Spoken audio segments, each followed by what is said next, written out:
So this is not something many are aware of, and thanks to that, I wanted to share this with all of you today. Anime Dormitory, and also an animator for Jujutsu Kaisen, made a video literally just a few hours ago discussing the overall grievances with the production, or the production meltdown of Jujutsu Kaisen from Studio MAPPA. And this individual right here, this animator, is going to be making a follow-up part 2, which currently on their channel, it is not up yet, because as I said, they just released part 1 of this video, which is a long 49 minutes. And I gotta tell you, there's a lot of information that this individual covers. It is absolutely fantastic. It really just gives an insight into all the hard work, the passion, the effort, and just a level of detail that is put into some of our favorite scenes within anime. And before I go any further and really dive into this topic and talk about what this video kind of covers, but also what, Anime Dormitory also covers here and all that, I just want to say, links in the description. Please check out this video and watch it, because honestly, this is a really informative video that I really appreciate, and I'm really happy to see animators kind of speaking out about this, talking about it, and kind of giving their own thoughts of just like how things could be better or how they could be different, etc. I really appreciate this, and I want more of this, because this means that change could officially happen if more people talk about it.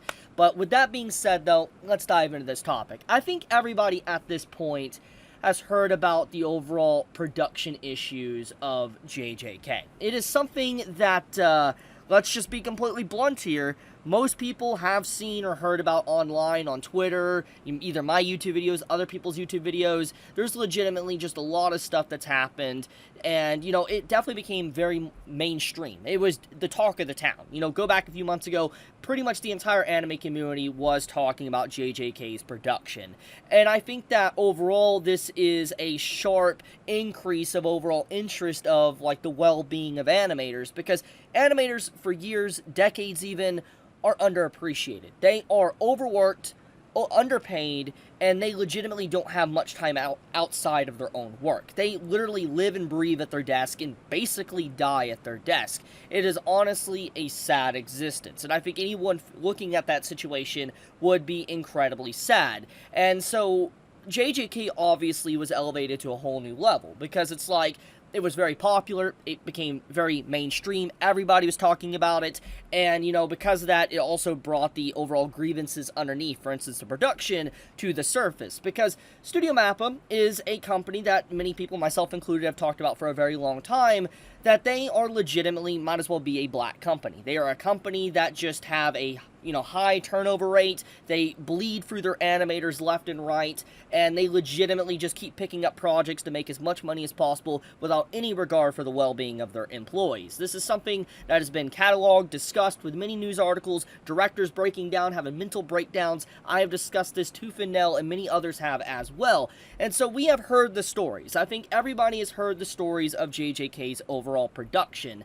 Now, we get into this video, and I think that this is a very rare insight to show an animator's perspective on how they felt about the overall issues slowly bubbling to the surface. Now, to clarify, this animator, from what I can gather so far from the video, because I have not finished the full video, what I gather is that they have worked on episode 36 and 39. And episode 39, for clarification, is this episode. It's the episode where Sukuna kind of, awakens here. Now, this is the episode the animator worked on. Now, to get into this, let's just let her speak real quick to kind of explain the overall production issues that JJK had to face. I think coming from her own mouth is the best way to really hear it for yourself. So, here we go. From my experience, I'm normally given 2 to 4 weeks to do layouts for my section, which can vary anywhere between like 20 to 40 cuts.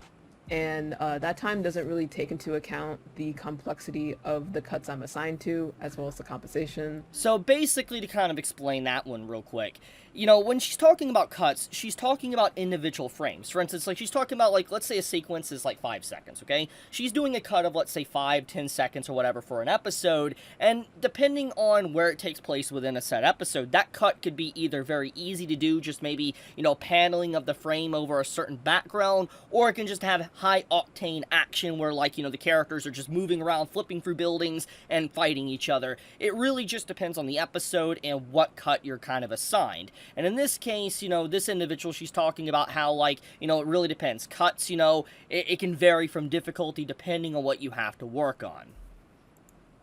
But for comparison, I was given, like, I want to say, like, no, this is episode 36, months, I believe, like she's talking. Or 39. I think it's 36. Something to complete 9 cuts for Netflix's Castlevania Nocturne, which, like, yes, is significantly less cuts, but the drawback is that those cuts were way more complex. It was pure action for the season finale, and it had multiple characters that were not only human, but also, like, monster, like non-human. So this is exactly what I was talking about. Basically, the complexity of the scene or the cuts just depends on what's going on. Like, is the creatures that's on screen, are they humanoid? Are they monsters? Are they beasts? Is there fighting? Is there a talk scene? There's so much that has to play here. And what she's saying is that, this show she worked on, Castlevania, she only had to do 9 cuts, which is like maybe as much as the others, but the cuts in general were just a heavier load because there was just so much she had to do within those given scenes.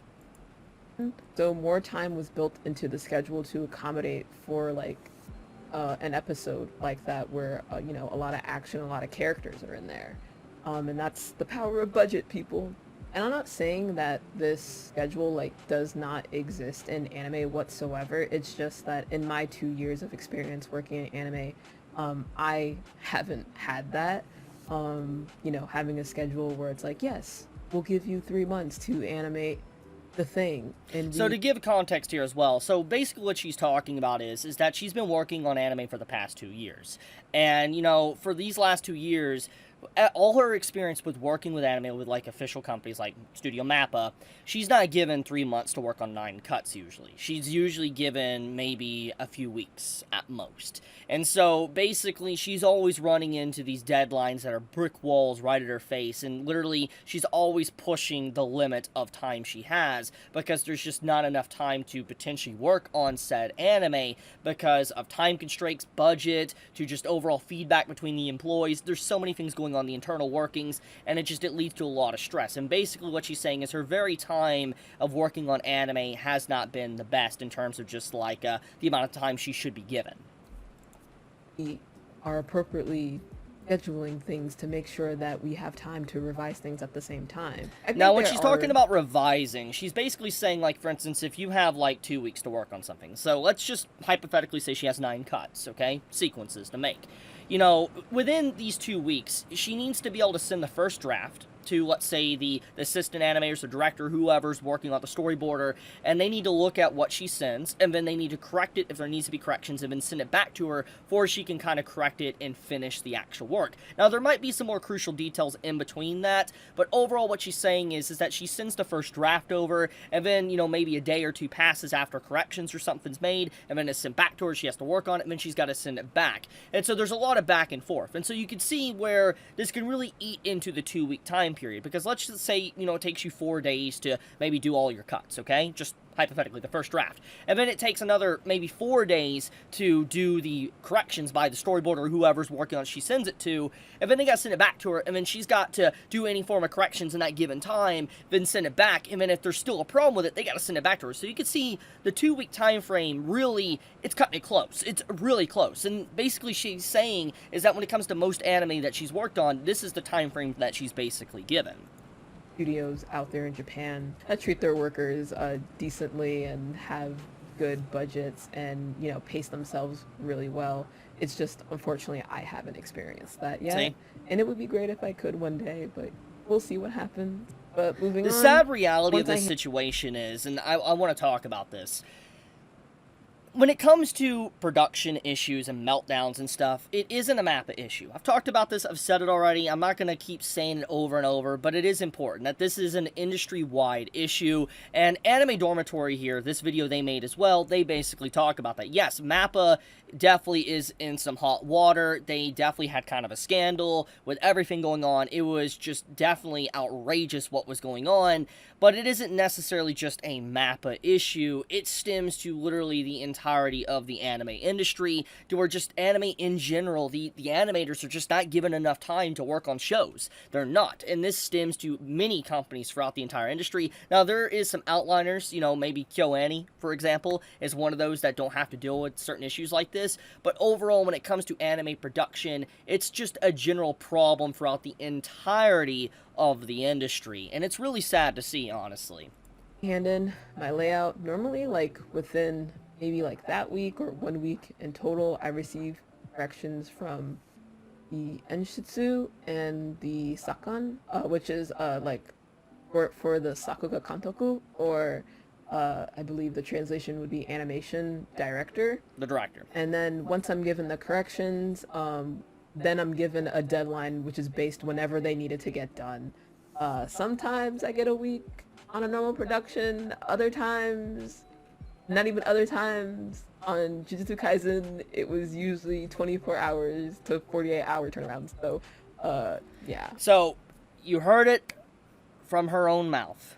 If I'm understanding this correctly, okay, if I understand that, she's basically saying that she only usually had 24 to 48 hours to turn out the stuff, the cuts, etc., the finished cuts, which is just ridiculous, because I want to remind everybody, the episode she's talking about currently, I believe, is episode 36 and 39.